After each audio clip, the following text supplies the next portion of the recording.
Okay, so you're at the fish store, you're looking at fish, and you're thinking, well, maybe I have enough, I'll just wait right now. And then you look at a coral if you're into starting one, and if you already have one, you're thinking, well, maybe I'll just let this one grow, I'll see how this one does. And then you see something completely different that you thought you would never get, and what do? You buy it.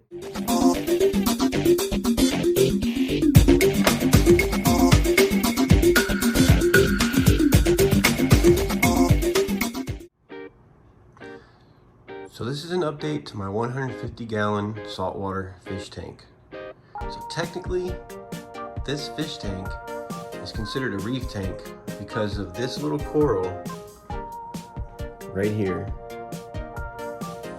This is the one that I had on my last video. This is the Duncan coral. It is doing pretty well. As far as this job that I did, mounting it on the rock with the putty that you use, that's what I'm just gonna call it, the adhesive putty, whatever. I think I did an okay job because it used to be down here in the sand, but now it's up here. But that's not the main point of this video, as I stated in the introduction. So the thing that I never thought I would buy, but I happened to see today that I put in my fish tank is this guy right here. This is a long tentacle anemone. This thing can actually move around the tank if it wants to. So if you look on the side of it, you can see the base of it right there. It hasn't buried itself in the sand, so really it could just inflate itself and let the current carry it. Well, really I just have one wave maker in here, which is that one, and I have another one down here, but I need to plug it in. Now, if you ever have an anemone in your tank, they will tell you on your wave maker, your power head, to put a screen mesh around it. If you have it on top or bottom or whatever, probably on the bottom or so, because this anemone can get its tentacles tangled up inside of it and it could harm your anemone, possibly even kill it. So what you want to do is get that mesh around it so it will protect your wave maker power head and it won't cause damage to your anemone. So anyway, I just got this one today. It's actually a pretty decent size and it eats just shrimp. You know, I'll be buying like a frozen shrimp, cutting it up, and if you're wondering if it will eat the fish, it won't eat the fish.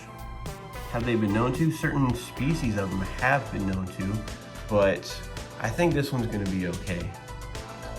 Keep it fed and it will be all right. Your fish will be fine. Now, if you look at them, these two look identical because this one has tentacles too, but it is considered a coral. This here is a sea anemone. This is actually an animal. It looks like it would be a plant, but it's not. So if you notice the light that I have in here, this light is a reef light, which is right up here. I don't know if you can see that. Take this piece of tape off. I had a piece of paper blocking it because if you look up at it, it's pretty bright. So if you have a reef light, you want to keep, they say take this top cover off, it's salty anyway, because it could block the light that's coming down through your coral. And the setting for the light that I have in here right now, it looks pretty cool, but however, with this 150-gallon, if you notice, I have one. If you set up your whole entire tank as a reef tank, like meaning you have different corals that attach to the rocks and they grow and they take it over, you want to have 3 of those lights. One here and also one here.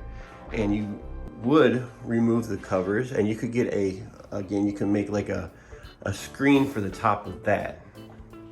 Okay, now I could adjust this light, different colors, and it's also set for day, set for night, which during the daytime it's brighter.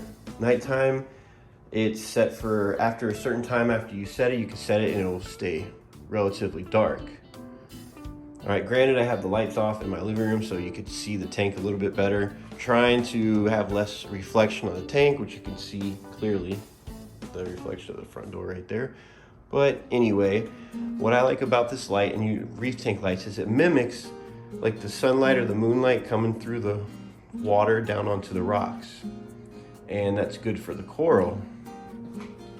So in my tank, I just wanted to show you the update to moving this coral, this Duncan coral, from the sand up to here, and letting it grow in this spot, and this anemone right here.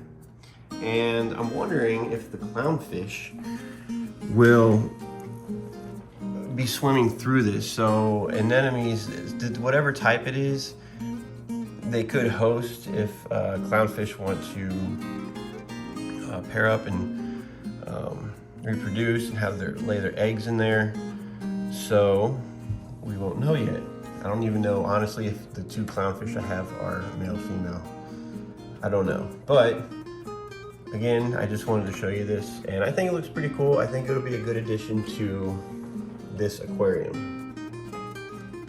And if you're wondering what that was, that's just seaweed. I hang one every day for the tangs and the other fish to eat on. That guy's hiding. There's the hermit crab. So yeah, in case you're wondering what that one is, that is a black molly, which is acclimated to salt water, which I know I've mentioned that before. But anyway, this is the update to this fish tank. And I appreciate you watching this video. If you haven't subscribed to my YouTube channel yet, please click on that subscribe button. If you want notifications, click on the bell. And new content every week, multiple times a week, a lot of times. And just enjoy the videos. Thanks for watching.